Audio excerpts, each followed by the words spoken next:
JonBené Patricia Ramsey was born on August 6, 1990 in Atlanta, Georgia, the daughter of John and Patsy Ramsey, and the youngest in a wealthy, well-known family.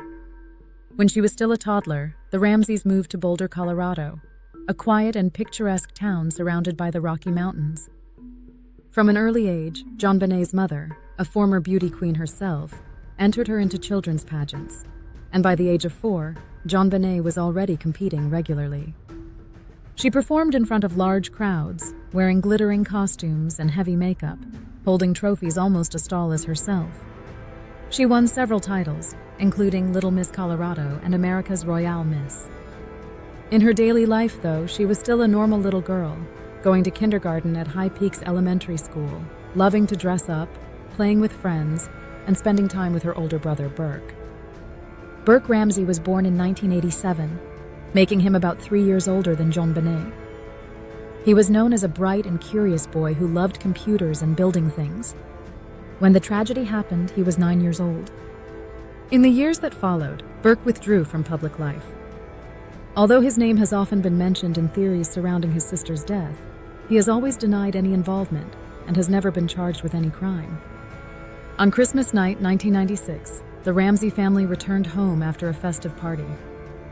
The next morning, December 26th, Patsy Ramsey woke early and went down the grand staircase. Halfway down, she noticed several sheets of paper lying on one of the steps. At first, she thought it was a note from a friend, maybe a leftover message from the party the night before. But when she started reading, her heart froze. It was a ransom note. 3 pages long, handwritten, strange in tone and almost theatrical in its language. It began with the words, "Mr. Ramsey, listen carefully," and claimed to come from a small foreign faction. The writer demanded exactly $118,000 for the safe return of JonBené. The note warned them not to call the police, not to talk to anyone, and promised that the little girl would be beheaded if they disobeyed. The amount demanded was oddly specific, almost identical to John Ramsey's recent Christmas bonus.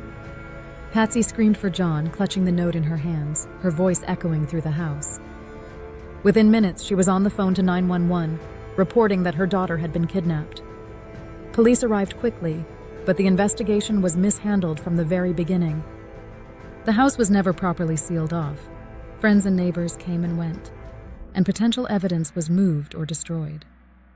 Hours passed as investigators searched the home. Then, in the afternoon, John Ramsey went down into the basement. There, behind a small door, he found his daughter's lifeless body. JonBené had been killed inside her own home. She was only 6 years old. The autopsy later revealed that she had died of strangulation and a severe skull fracture. Around her neck was a garrote made from a nylon cord and the broken handle of one of her mother's paintbrushes. The ransom note that had started it all was now meaningless. There had never been a kidnapping.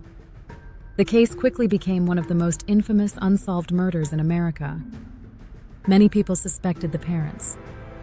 The ransom note seemed strange and overdramatic, and some experts claimed it resembled Patsy Ramsey's handwriting.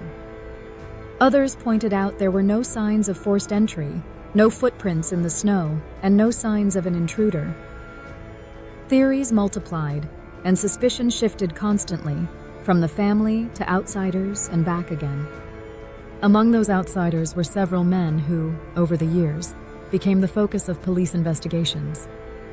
One of them was Gary Olivia, a drifter who had been living in Boulder at the time. He had a long criminal record and was reportedly obsessed with JonBené. When police later searched his belongings, they found photographs of her. Many believed he could have been involved, but he was never charged. Another man, Michael Helgoth, an electrician who worked near the Ramsey home, was also suspected.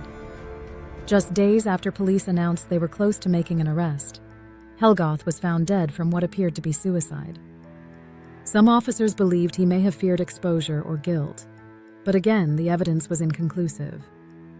Then, a decade later in 2006, came one of the strangest twists in the case. A man named John Mark Carr, a schoolteacher, not JonBené's teacher but a teacher living abroad, suddenly confessed to the murder. He was in Thailand at the time, and his confession was deeply unsettling. Carr described the night of the murder in graphic, sexual detail, claiming he had been with JonBené when she died. His confession was disturbingly vivid, describing acts and emotions that made even investigators recoil. He was arrested in Bangkok and flown to the United States under heavy media attention. For a moment, it seemed as though the case had finally been solved. But when investigators tested his DNA against the evidence found on JonBené, it didn't match. Not even close. The confession was false. Whether Carr was delusional, seeking attention, or covering some other motive remains unclear. But his false confession became another bizarre chapter in a case already overflowing with mystery. Despite countless theories, suspects, and investigations, the murder of JonBené Ramsey remains unsolved. In 2008, new DNA tests pointed to an unidentified male, seemingly clearing the Ramsey family, but even that evidence is disputed. Some scientists believe it came from contamination. Others believe it proves an intruder was present. Patsy Ramsey died in 2006 after a long battle with cancer, still shadowed by suspicion. John Ramsey has continued to speak publicly from time to time, defending his family's innocence and urging police to keep the case alive.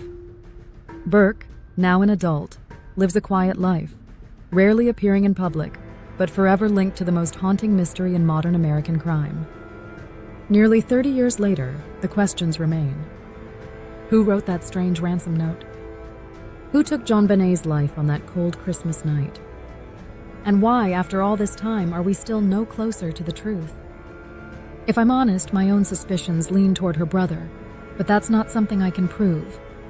It's just a feeling, one of those quiet instincts that never really fade. Maybe that's what makes this story so haunting.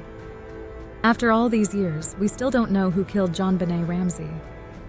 We just know that a little girl's life was taken far too soon, and that the truth, somewhere out there, remains hidden in the dark.